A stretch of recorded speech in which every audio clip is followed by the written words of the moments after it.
तो आज मैं आपको एक अनोखी रहस्यमय कहानी सुनाऊंगा। अगर आप चैनल पर नए हैं तो अभी सब्सक्राइब कर ले, क्योंकि यह मेरा दूसरा नया चैनल है।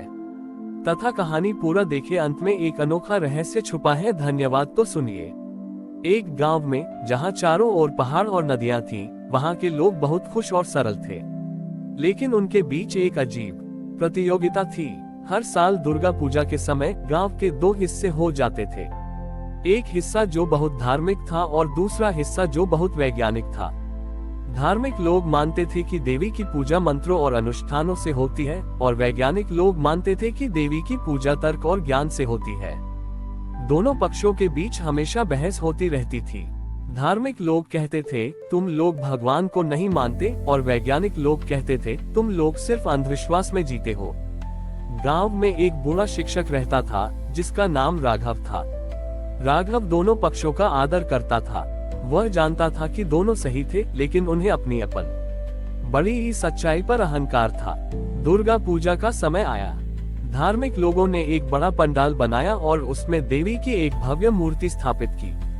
उन्होंने 9 दिनों तक मंत्रों का जाप किया, ढोल नगाड़े बजाए और भव्य आरती की। दूसरी ओर वैज्ञानिक लोगों ने एक प्रयोगशाला बनाई।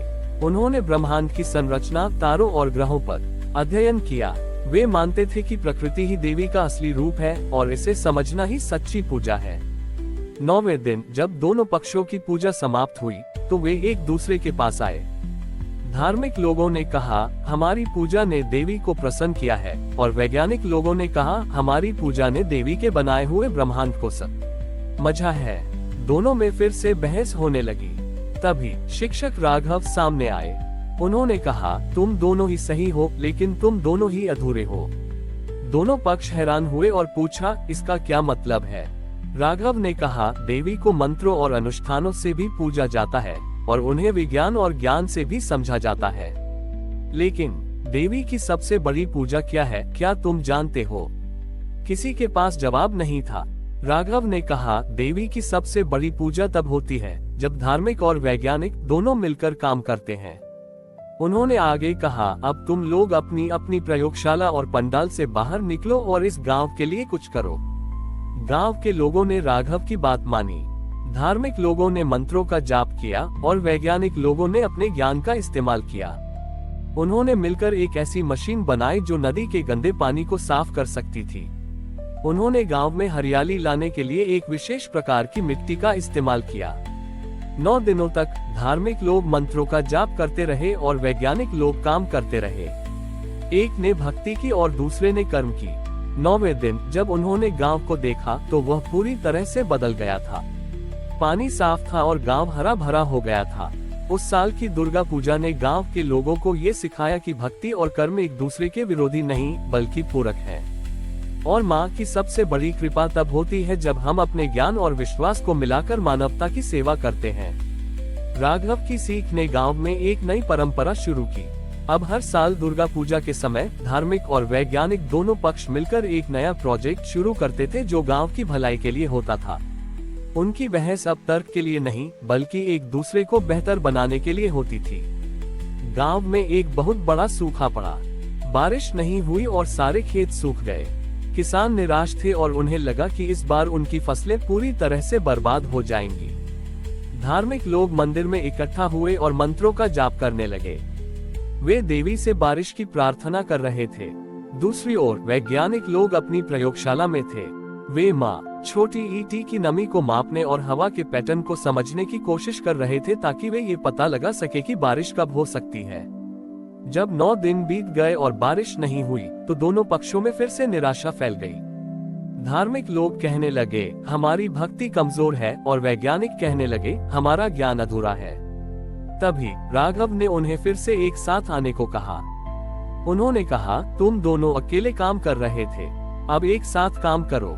धार्मिक लोगों ने अपने मंत्रों का जाप जारी रखा और वैज्ञानिक लोगों ने अपने ज्ञान का इस्तेमाल करके एक ऐसी तकनीक विकसित की जिससे हवा की नमी को बढ़ाया जा सके।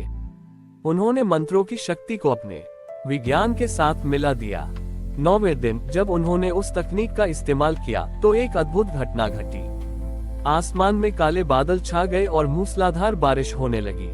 गांव के लोगों ने पहली बार देखा कि जब भक्ति और कर्म एक साथ मिलते हैं तो कोई भी चमत्कार संभव हो सकता है। उस साल की दुर्गा पूजा ने गांव के लोगों को ये सिखाया कि जब हम अपने विश्वास को अपने ज्ञान के साथ जोड़ते हैं तो हम असंभव को भी संभव बना सकते हैं। और माँ की सबसे बड़ी कृपा तब होती है जब हम अपने दिलों में आशा और विश्वास को कभी मरने नहीं देते। गांव में आई इस नई समझ ने उन्हें एक नई पहचान दी। अब उनका गांव सिर्फ पानीपुर या शांतिग्राम नहीं बल्कि कर्म भक्तिपुर के नाम से जाना जाता था। यहाँ के लोग सिर्फ समस्याओं का समाधान नहीं करते थे बल्कि उन्हें एक दूसरे के ज्ञान और विश्वास से जोड़कर एक नया रूप देते थे। एक दिन गांव में एक बहुत बड़ा दार्शनिक आया। वह कर्म भक्तिपुर की कहानी सुनकर हैरान था और यहाँ के लोगों से मिलना चाहता था। उसने देखा कि यहाँ कोई मूर्ति नहीं थी, कोई बड़ा मंदिर नहीं था, लेकिन फिर भी हर जगह एक अजीब सी पवित्रता महसूस होती थी। उसने राघव से पूछा, आप लोगों ने इतनी बड़ी समस्याओं का समाधान बिना किसी चमत्कार के कैसे किया?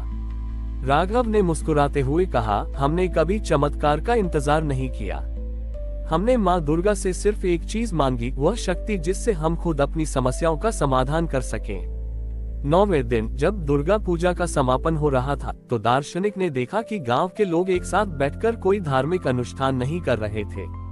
इसके बजाय वे सब अपने अपने ज्ञान को एक दूसरे के साथ बांट रहे थे।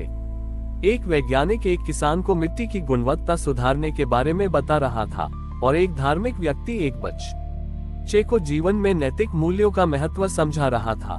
दार्शनिक ने देखा कि वहाँ कोई एक गुरु नहीं था बल्कि हर कोई दूसरे का गुरु और शिष्य था। उसने राघव से कहा, मैंने बहुत सी जगहों पर ज्ञान पाया है लेकिन यहाँ मैंने जीवन को पाया है। तुम्हारी सबसे बड़ी पूजा यह है कि तुम सब एक दूसरे से सीखते हो।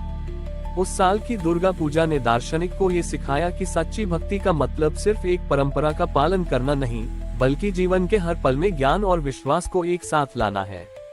और माँ की सबसे बड़ी कृपा तब होती है जब हम एक दूसरे के साथ मिलकर न केवल अपनी दुनिया को बेहतर बनाते हैं बल्कि एक दूसरे की आत्मा को भी रोशन करते हैं।